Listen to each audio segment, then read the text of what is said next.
Welcome back to the Lords of Lore Podcast Network. You're listening to an episode of Ruminations, wherein Luka and I read a book and review that book with spoilers and without. So if you're listening here and you haven't yet read the book we're discussing today, as you probably know, if you clicked on this video or this podcast episode, The Sword of Kaigen, don't worry, we'll do a spoiler-free review first and followed by a full gushing and deep dive into this book by author Wang.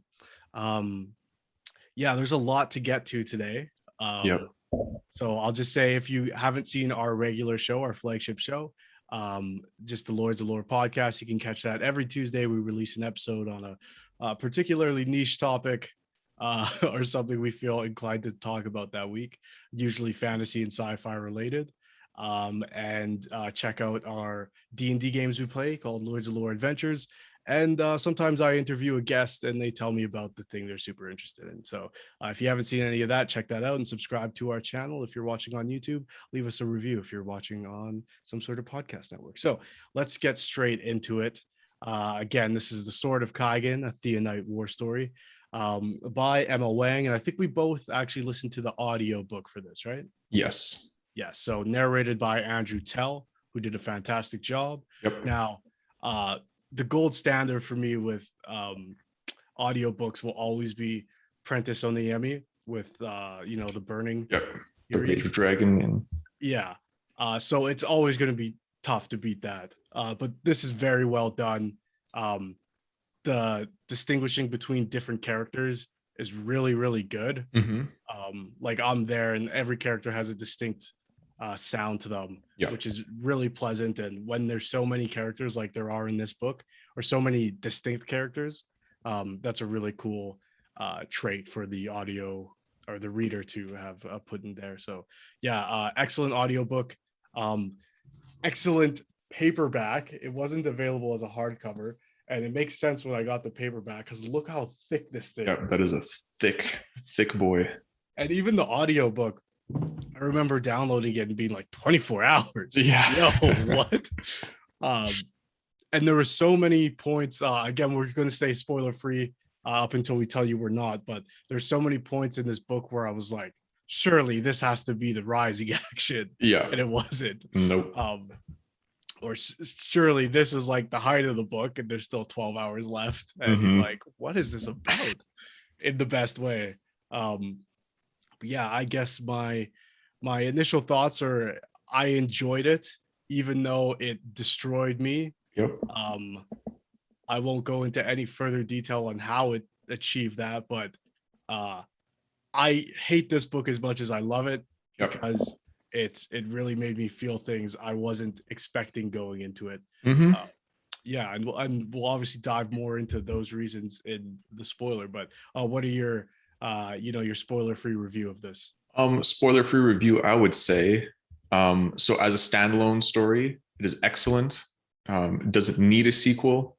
It finishes its story arc beautifully. Essentially, it achieves everything that you'd want from a good fantasy story through its just excellent character work.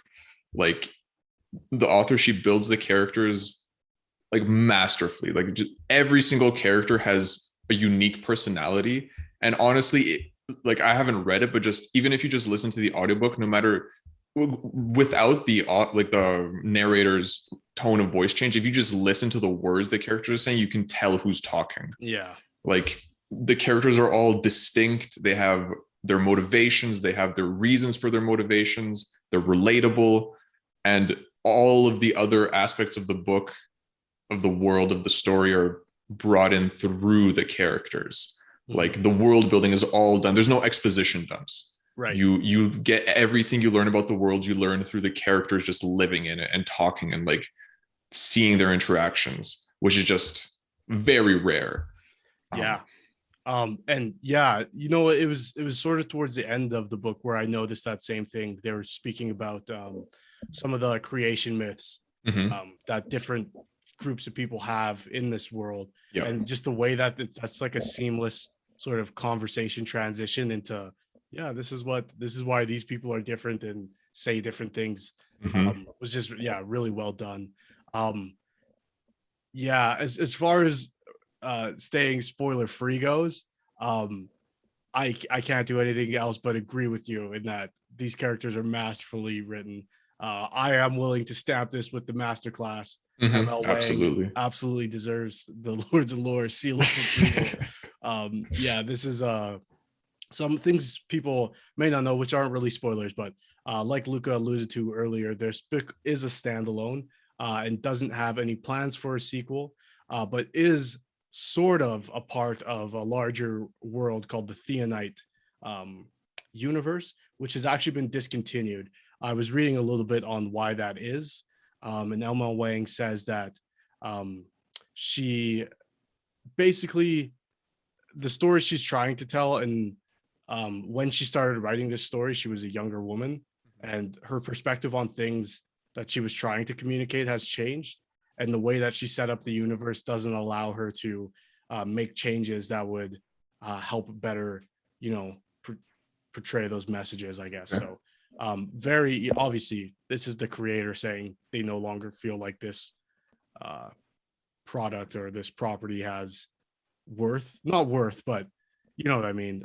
Yeah, like maybe she's like lost or like can't really complete the vision she started with, and it's like almost become like, I'm assuming it's just something she doesn't want to work on anymore.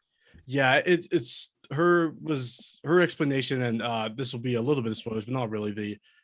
There is a magic system. Obviously, this is a fantasy book, and the magic system is hereditary. So you have to be a certain type of person to have access to a certain type of magic. It's the most vague way I could say it. Yeah. And she feels that telling a story that also deals with having the reversal of like human history, like that was like a great exercise, she called it, for herself, into reverse human history, like our Earth's history as we know it, to sort of bring more insight or enlighten people who might not be aware of what other people deal with. But she said basically like having a magic system that relies on you know, your race doesn't help you tell a story about how race is like a social construct. Yeah. And she no longer felt like she was able to tell that or portray that message without, you know, totally changing everything, which is obviously fair. Yeah. Which I think is unfortunate because I want more of these characters and this universe and this story.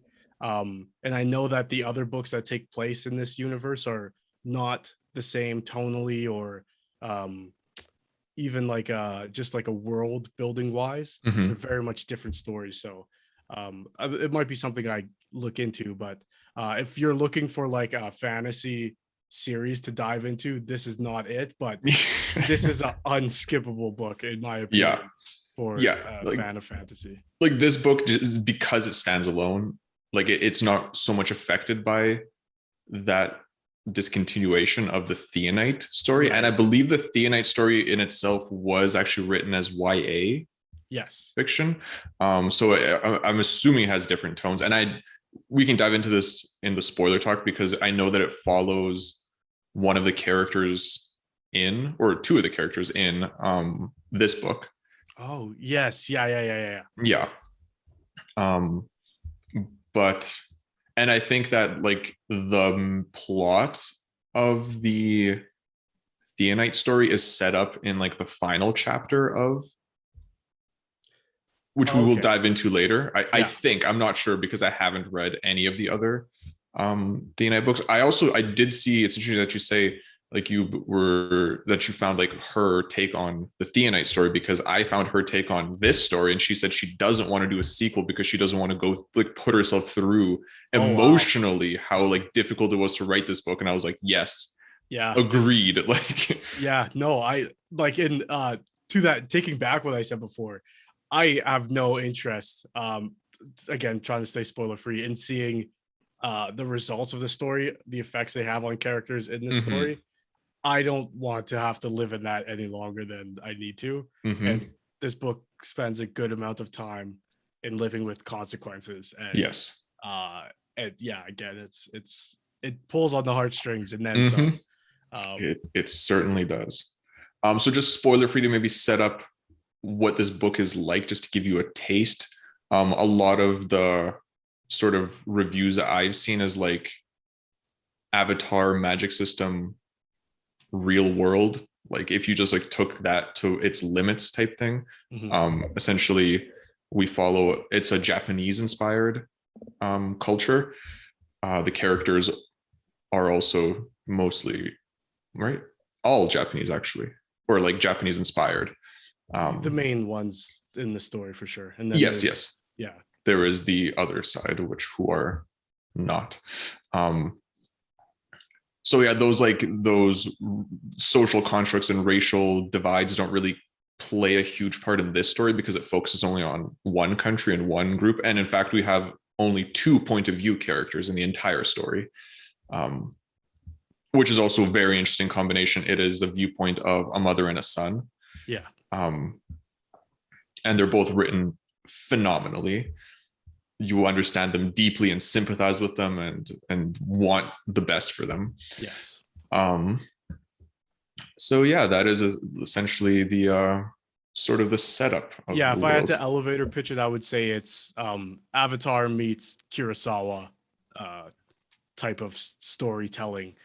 Very much samurai inspired, also meets Avatar magic system. Yeah. Yeah. And some Naruto vibes. Why not? Yeah, sure. Yeah. Yeah, I don't disagree with that.